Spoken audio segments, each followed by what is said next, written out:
Bismillahirrahmanirrahim. Assalamualaikum warahmatullahi wabarakatuh. Waalaikumsalam warahmatullahi wabarakatuh. Alhamdulillah rabbil alamin wal 'aqibatu lil muttaqin wa la 'udwana illa 'alal zalimin. Wassalatu wassalamu ala asrofil anbiya wal mursalin sayyidina wa maulana Muhammadin khataman nabiyyin wa ala alihi wa sahbihi wa man tabi'ahum bi ihsanin ila yaumiddin, amma ba'd. Yang kita muliakan Jamil Asatidz, para hujjah, para orang tua, bil khusus keluarga besar Masjid Jami At-Taqwa, pimpinan ketua Ustaz Haji Tamim. Yang kita muliakan Ketua Kuliah Subuh Rabu pagi Bapak Haji Dr. Andes Haji Ahmadi, dan Ketua Kuliah Subuh Ahad pagi Bapak Haji Madani. Yang kita muliakan guru kita Bapak Haji Mursyidin, serta Bapak Ustaz Zainal Mustafa, imam kita, dan Ustaz Adi Abdul Rahman, para orang tua yang hadir di antara lain Bapak Haji Makmun, serta Bapak Mutani, serta Bapak Haji Hasim, Bapak Haji Haryono, Bapak Haji Hasim, Bapak Haji Syafi, dan seluruh jamaah yang kita muliakan, yang kita hormati. Mohon maaf tidak menyebutkan satu persatu, namun hormat takdim kepada beliau tidak mengurangi sedikit pun. Alhamdulillah, bersyukurillah, kita bersyukur kepada Allah Subhanahu wa Ta'ala. Di pagi Yaumul Arbi'a, Allah ciptakan nur. Setiap orang yang bangun di waktu subuh dan menghidupkan malamnya dengan bermacam-macam ibadah, berarti dia mendapat nur cahaya ilahi. Amin. Dan mendapatkan asrori, ditetapkan iman dan Islamnya, ditetapkan tauhid dan hidayah. Mudah-mudahan kita senantiasa diberikan ketetapan iman sampai akhir hayat kita, dan meninggal dalam keadaan husnul khotimah, dan dikumpulkan para nabi dan rasul dan para aulia dan para guru-guru kita nanti di surga Jannatul Firdaus. Kita awali majlis ini dengan pembacaan Al-Quran suratul Fatihah. Al-Fatihah selama wal afwa wal afiyah wal taufiq wal hidayah wal barakah wal rukuh fi ta'atil wa rasulih wa sir maqasidahum bi jami'in wa dunyawiyya wa sir muradah ila ushina syafina rasulillah Muhammad bin Abdullah sallallahu alaihi wasallam wa ikhwanina fi Allah muslimin wa awliya wa syuhada wa salihin khususan syahra lima kali kudadamin atal jadar bin Ahmad bin Tuni wa lima kali kita islam ya Allah bin Afrika bin Ahmad wa syahra lima kali kita kudul asah bin Abdul Qadir lima kali syahruna rabbi ruhna kiblatina tuqan syarif busyar wa ila ruki muqtadi ulayhi summa ila ruki kawabati madari binadi wa summa ila ruki kirai nursalin jina summa ila jadi summa ila arwah seluruh keluarga kita dan para pejuang orang-orang tua kita yang telah selesai tugasnya dalam mengarungi bahtera kehidupan yang nantinya. Anallahu yashatu berahmah wal maghfirah darajatuhu bi jannah ya'ala ini bijuara nabi sedikit wassuhada waswati bila hadrati Nabi Muhammad sallallahu alaihi wasallam. Al-Fatihah.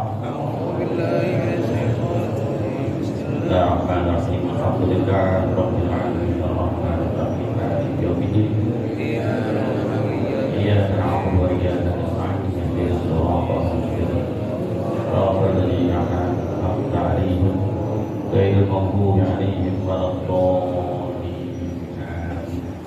Bismillahirrahmanirrahim. Qala musannif rahimahullahu ta'ala wa nafa'ana fi ulumin fid darain illa annahu faslun fi sholatin nafli. Pasal ini menerangkan di dalam melaksanakan sholat sunnah min anwa'is sholatis sunnati, yakni macam-macam daripada sholat sunnah. Sunnah menurut aziyadah, yakni tambahan. Menurut syariat yusabu ala fa'ihi wa la yu'aqabu ala tarkihi.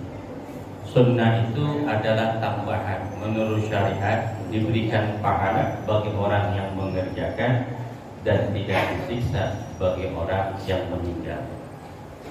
Wa surihat fi sanati 11 min syahrir Rajab wa tarikh 7 wa 20 min Rajab. Disyariatkan melaksanakan sholat itu pada tahun ke-11 daripada kejadian, tanggal 27 Rajab ba'dal Mi'raj, sesudah Isra Mi'raj dan junjungan Nabi sallallahu alaihi wasallam.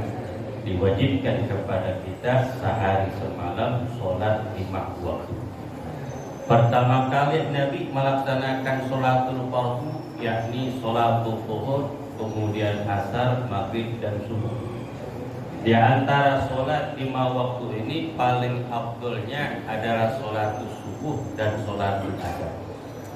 Diambil hadis dari Abu Hurairah radhiyallahu ta'ala anhu, qala Rasul sallallahu alaihi wasallam, man shalla fardaini dakhala jannah, rawahu Bukhari wa Muslim.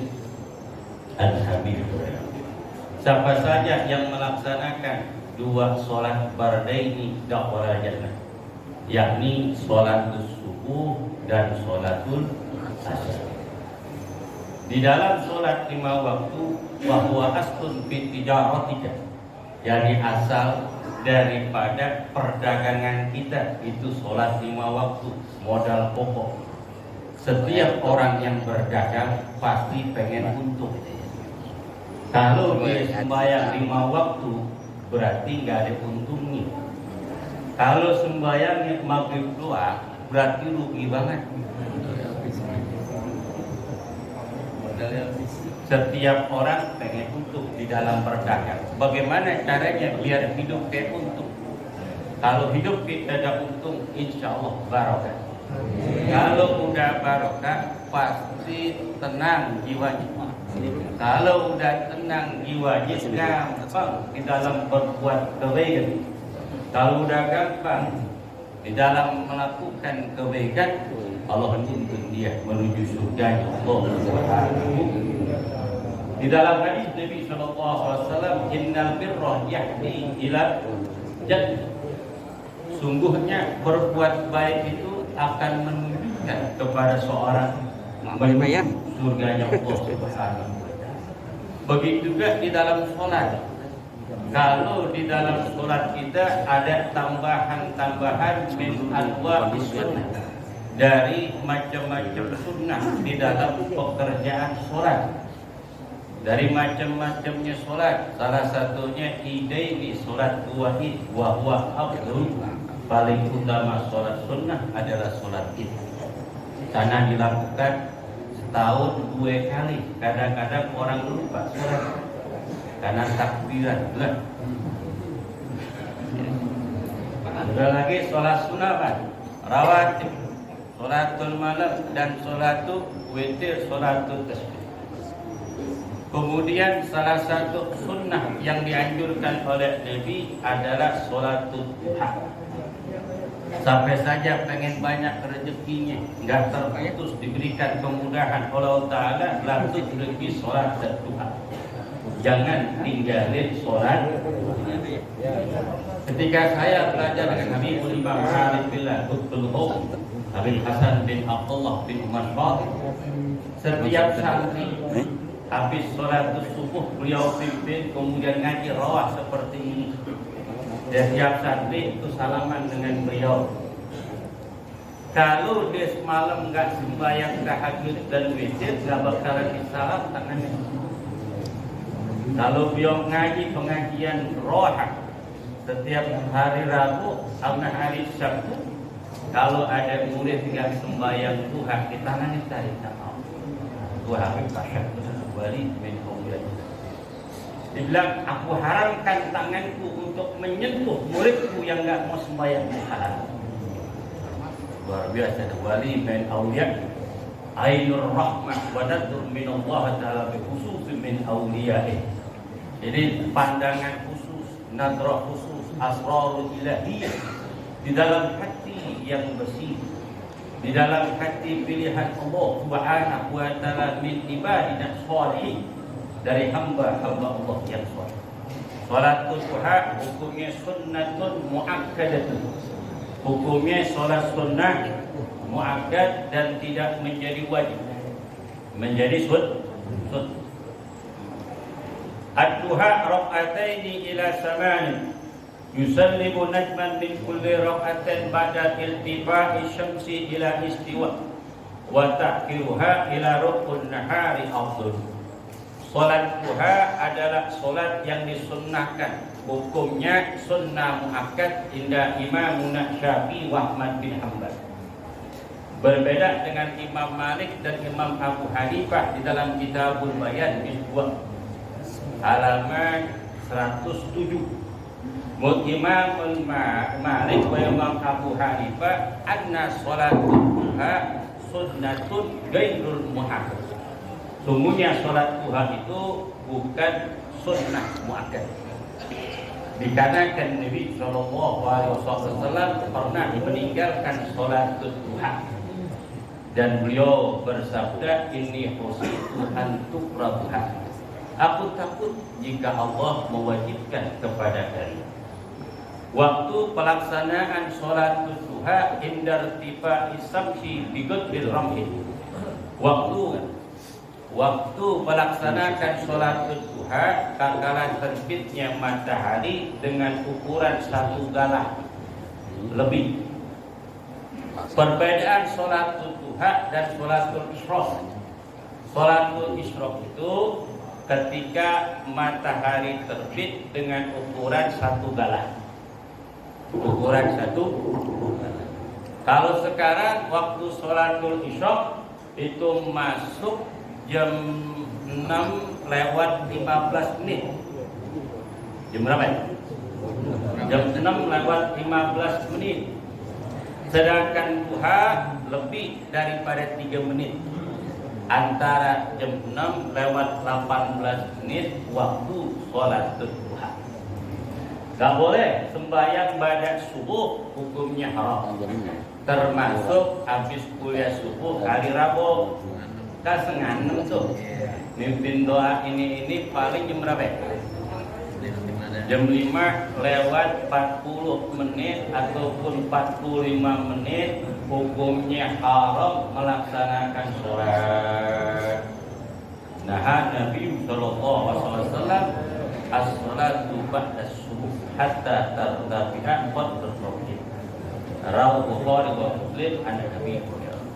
Bahwasanya junjungan Nabi besar Muhammad Sallallahu Alaihi Wasallam melarang kami melaksanakan sholat ba'da subuh sehingga terangkat matahari dengan ukuran 1 tombak. Kenapa Ustaz kok sembahyang isyraq sekarang lebih dari jam 6? Karena waktu subuhnya udah menjelang siang. Jam berapa subuh sekarang? Jam 4 lewat 40. Beda nanti kalau subuhnya jam 4 lewat 15. Berarti kan maju tuh. Nah, itu bisa jadi nanti sholat duhanya al-isyraqnya jam 6. Paling sedikit sholatul isyraq rak'ataini 2 rakaat. Wa aksaruha paling banyak sholatul isyraq samani raka'atin 8 rakaat. Dari hadis Ummul Mukminin radhiyallahu taala anha an Aisyah radhiyallahu taala anha, kana Nabi sallallahu alaihi wasallam yusalli sunnatal isyraq samanina rakaat. Sungguhnya junjungan Nabi sallallahu alaihi wasallam melaksanakan sholatul isyraq 8 rakaat. Wa qala man shalla sholatul isyraq samanina rakaatan ghafara dunubahu wa in kana mislu jabalil bahar. Sampai saja yang sembahyang isyraq 8 rakaat Allah ampunin dosanya walaupun dosanya seperti buih di lautan. Alhamdulillah. Dosanya sebanyak buih di lautan. Keadaan Ramadan sama seperti bilangan pasir yang ada di dunia. Itu dosa kita rontok semuanya dengan melaksanakan sholatul isyraq 8 rakaat. Aqallu sholatul duha paling sedikit salatul duha rakaataini 2 rakaat.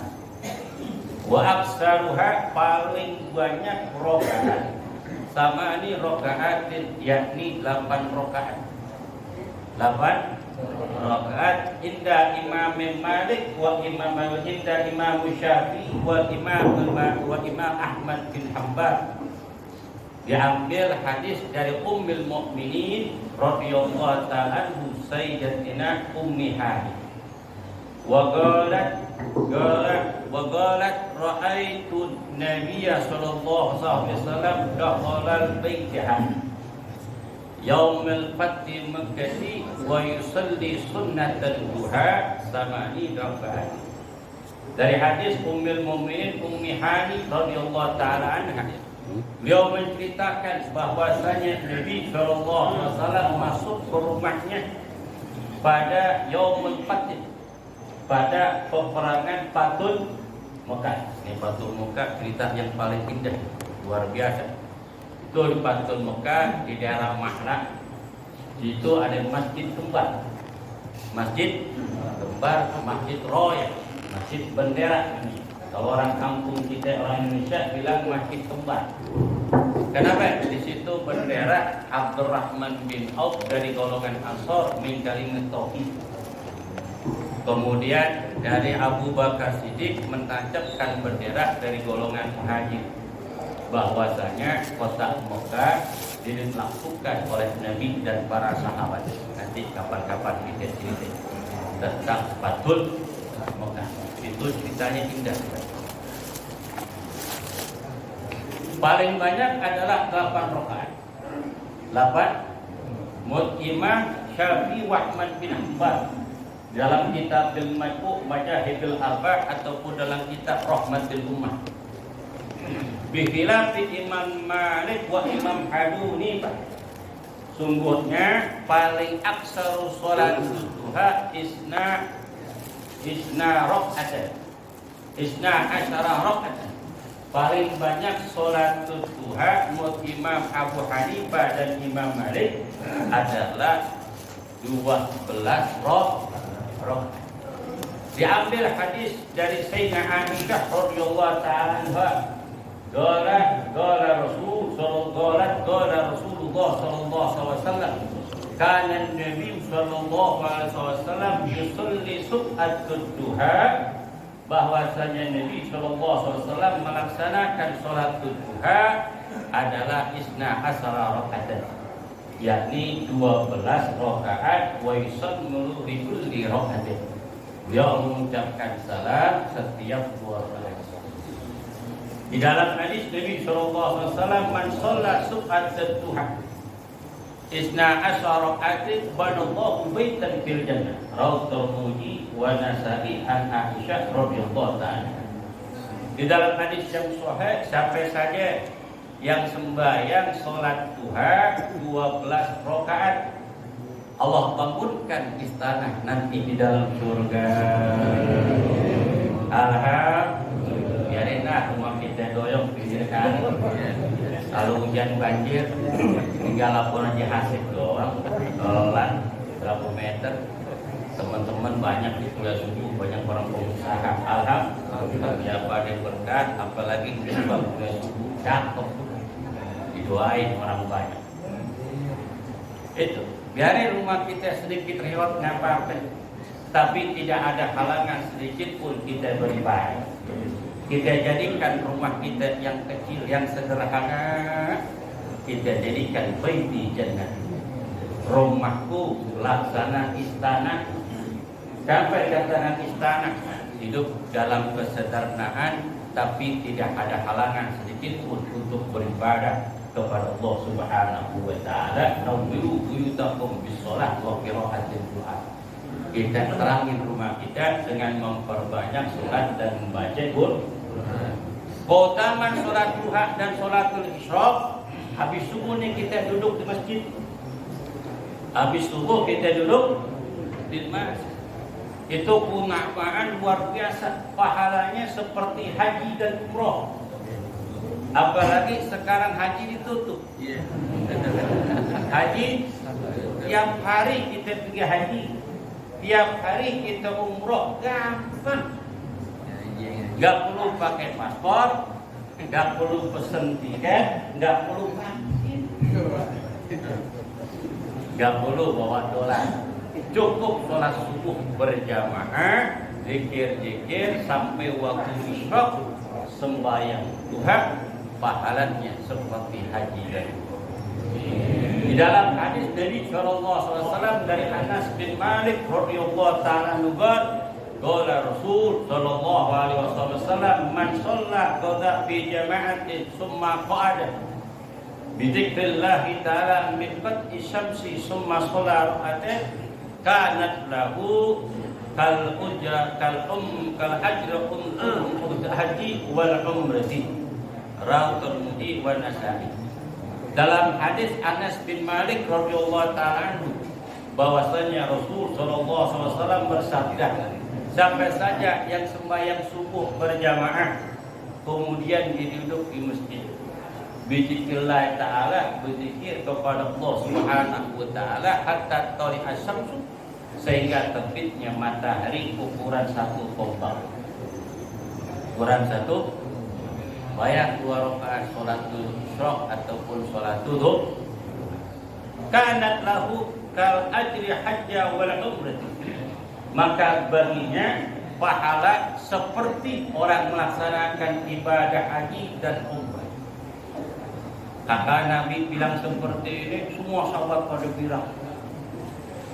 Karena Nabi melihat sahabat pada girang, akhirnya Nabi mengatakan, waqala Rasul sallallahu alaihi wasallam, tamatan.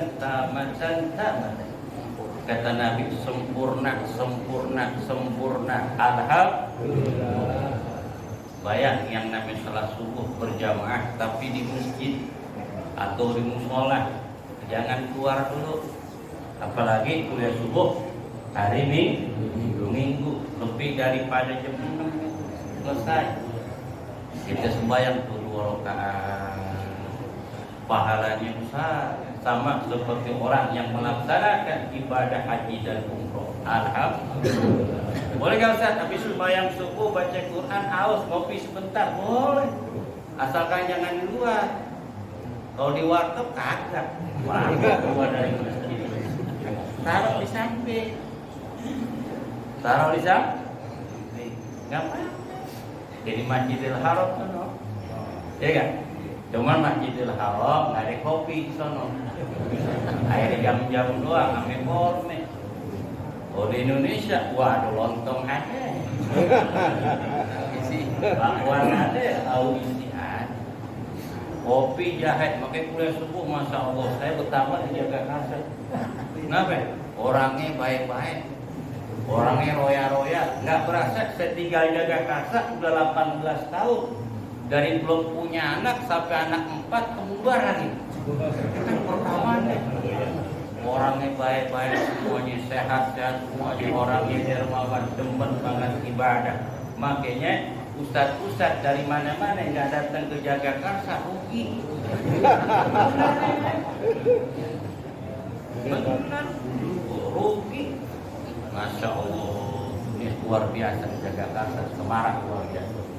Tidak ada di daerah DKI Semarang kuliah subuh kecuali Jakarta. Gak ada yang bisa ngalahin itu. Di tempat-tempat yang lain, saya tanya-tanya sama teman-teman yang di Cakung, Kecamatan Cakung, yang di mana? Yang di Jatah Utara, Jatah Barat, teman-teman itu. Kelas 2 ada kelas Ustaz, Sabtu Minggu berapa orang? Ya paling 71, 75, paling banyak 200 itu Minggu. Kita Rabu sampai 400, ini luar biasa, berkah nih kami. Kenapa? Banyak auliat di sini. Ada kuburan, apa tuh? Jaga Raksa, ada Syekh Jakaria, ada Syekh Ahmad, itu kuburan auliat. Sahabat yang datang kemari dia berbuat baik, didoain itu merauni. Sampai saja yang sombong dicongkak, pasti nggak betah tinggal Jakarta. Layak apapun dia pasti habis untuk Jakarta kota aulia. Alhamdulillah. Tuh keutamaan sembahyang yang namanya sholatul duha. Jangan sampai kita tinggal yang namanya sholatul duha. Sampai saja yang usaha lagi sulit apapun, kita sembahyang duha, insya Allah diberikan surga. Amin. Imam Malik radhiyallahu taala dia seorang wali, kemudian aulia, kemudian sebagai imam panutan. Hartanya begitu banyak. Kemudian para ulama pada zamannya pengen tahu kita hidup dalam keadaan sederhana, sedangkan Imam Malik orang kaya raya, orang alim. Ditanya, ya Imam, kenapa engkau kaya raya, udah wali, keramat, alim, orangnya warok tapi kaya, perdagangannya luas, apa sebabnya? Dia bilang, setiap aku buka toko yang aku akan dagangkan, sebelum aku buka selalu melaksanakan sholat duha walaupun 2 rakaat. Tuh resepnya. Kalau dagang maju berkah rame, jangan tinggalin sholat duha di tempat yang kita dagang. Kemudian kita doa tuh. Adakah tuh doa duha? Allahumma in kana rizquna fis sama' fa'anjilhu wa in kana fil ardi fahrijhu wa in kana ba'idan gharib. Kan banyak tuh lain. Nah, doa itu jangan ditinggal. Kalau pengen jadi orang yang sukses, alhamdulillah kita sukses zahiran wa batinan. Kalau diberikan keberkahan Allah Ta'ala dari sisa umur kita, mudah-mudahan Allah tuntun kita kepada jalan yang benar, jalan diridhoi oleh Allah Subhanahu wa taala. Al-Fatihah.